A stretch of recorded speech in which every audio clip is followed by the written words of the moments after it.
अगर हम मुस्लिम ना होते आपके हिंदुस्तान में तो बीजेपी का तो खाता ही नहीं खुलता। आप चेक रिपब्लिक में निखिल गुप्ता बैठा है, लेके आओ ना उसको। कुलभूषण यादव पाकिस्तान में बैठा है, लेके आओ ना। कतर में हमारे फौजी बैठे, लेके आओ ना उनको। अरे कहाँ तुम्हारी देशभक्ति है? अरे निखिल गुप्ता को लाओ, इस कानून में इस्तेमाल करो, मगर वो नहीं बोलेंगे। ये बांग्लादेश की बात बहुत करते हैं, बांग्लादेश का जीडीपी हमसे बेहतर है, और वही नहीं, हमारे यहाँ के बच्चे 9,500 वहां पढ़ते हैं और उनके सिर्फ 2,000-2,600 बच्चे यहाँ पढ़ते हैं। मैं आज जद पे हूं तो इतना खुशगुमान न हो, चिराग सबके बुझेंगे, हवा किसी की नहीं। हम डरे नहीं हैं, हम सिर्फ सरकार से अपील कर रहे हैं कि हमें अपना समझिए, हम आपके अपने हैं, इस देश के नागरिक हैं, और आप ताकत में है। संख्या बल के आधार पर बिल हो सकता है आप पास करा लें, लेकिन आपको यह बात समझनी पड़ेगी कि हम तो वो तारीख हैं, जहनों में रहना है जिसे, कागजी पुर्जे नहीं जो फाड़ डाले जाएंगे।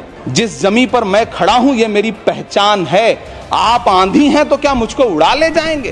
मुझसे पूछा जा रहा है कि 500 साल पहले तुम्हारी मस्जिद थी, नहीं थी? ख्वाजा अजमेरी की दरगाह कह रहे नहीं है। अरे सर, अगर मैं इस पार्लियामेंट में खोद दूं, इसमें गड़ा कर दूं, तो खाने जहां का हिस्सा मिलेगा तो मेरी हो जाएगी ये। What has change, please tell me. वजीर आजम कहते हैं कि वक्फ का ताल्लुक संविधान से नहीं है। अरे कौन पढ़ा रहा है वजीर आजम को? आर्टिकल 26 पढ़ा लीजिए। खुदाई चल रही है इस देश में, कई जगह खोदे जा रहे हैं। एक खुदाई हम सब सांसद मिलके करें। किसान विरोध करे, देशद्रोही है।